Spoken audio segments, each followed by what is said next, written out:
Welcome back to the deep dive. Today, we're doing something a little different. We're not digging into data or research No, papers. this time it's pure narrative, a story excerpt. Exactly, from something called the Midnight Bus to Oblivion. And our mission really is to unpack how this story builds such potent dread. Not with cheap scares, but by sort of messing with reality. Methodically dismantling it, you could say. Yeah. So let's get you into the scene. Picture this. hmm It's way past midnight. You're out on the edge of the city, right? And you board the last bus home. That classic scenario. Right. And it's eerily empty. Just the driver and this silent conductor figure. Our main guy, Arjun, he finds a seat, tries to settle in, but almost immediately he feels something is just off, deeply off. And that's key, isn't it? That initial vague feeling. It's often the very first sign, even before anything explicit happens, that the situation isn't normal. It primes you. It really does. And it doesn't take long for that feeling to, well, prove itself right. The bus is moving now through these dark, winding forest roads. Yeah. And here's the first big red flag. This driver just sails past the usual bus stops, doesn't even slow down, even though you can see people waiting there. Wow. Okay, so a direct violation of expectation. Totally. Arjun's confused, obviously. Yeah. He tries asking the driver, the conductor, hey, what's going on?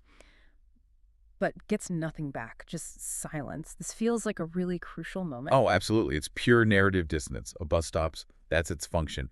When it doesn't, it breaks that fundamental rule. It Yeah. instantly shifts the whole thing from like a boring commute into something else entirely. Yeah. A liminal space almost where normal rules just don't apply anymore. Yeah. Makes you question the bus itself. Yeah, it really sets the stage for, well, for what comes next. Arjun, feeling uneasy, turns around in his seat, and the conductor, he's just gone. Vanished. Vanished. Poof. Nobody else in the back. It's just Arjun now, and the driver up front. And that's when the isolation really hits him. I can imagine. And then, almost immediately, things escalate into proper dread. The lights inside the bus start flickering, on and off. The forest outside seems to get even darker, like unnaturally dark. Closing in. Yeah. And then he checks his phone. No signal. Nothing. Complete terrifying isolation. You know, losing the phone signal, along with the lights flickering, Mm-hmm. it's more than just being cut off. It's like a modern version of that classic horror trope, severing the connection to safety. Hmm. It strips away that digital lifeline we all rely on, pushes it back into a really primal vulnerability. Modern tech is useless here. Exactly. And the story just keeps pushing. Suddenly the bus brakes hard, stops, but not at a bus stop. Oh no. It stops right in front of this old creepy cemetery. Wait. And the doors just hiss open and someone gets on. A woman, Okay. described as having really pale skin, long black hair covering her face completely. And she's wearing a white sari, but it's drenched, like she just climbed out of a river. That imagery is incredibly specific and unsettling. Right. She doesn't say a word, just walks down the aisle and sits right behind Arjun. Wow. The detail there, the wet sari, the hidden face, it bypasses your logical brain, doesn't it? Goes straight for that sense of dread. You're immediately asking, what's her story? Even before you see her face. And the reveal.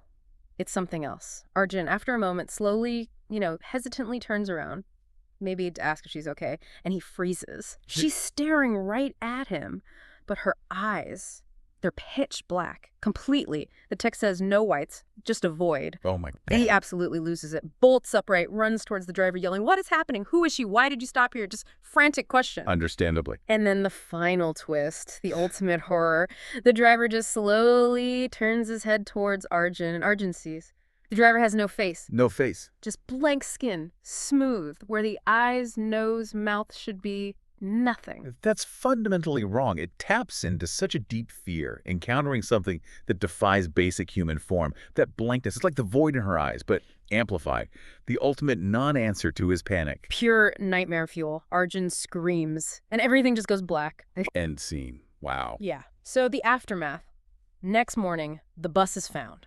Way out, deep inside the forest. Completely empty. No driver, no Arjun. No passengers, no woman. And weirdly, no footprints around the bus either. Like it just appeared there. Very. But they find one thing. Just one artifact left behind. Arjun's phone. Lying on one of the seats. And it's still recording video. Still recording, so there's footage. Just the last few seconds. Mostly black. Probably from when he screamed. But right at the very end, you hear this chilling whisper. Clear as day. It says, "There's always room for one more." Oof. That whisper.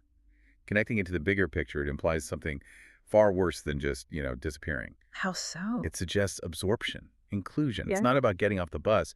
It's about becoming a permanent part of whatever that bus is. You weren't just a passenger on a hell ride. You were chosen to join its collection. That's terrifying. So what does this mean for you listening?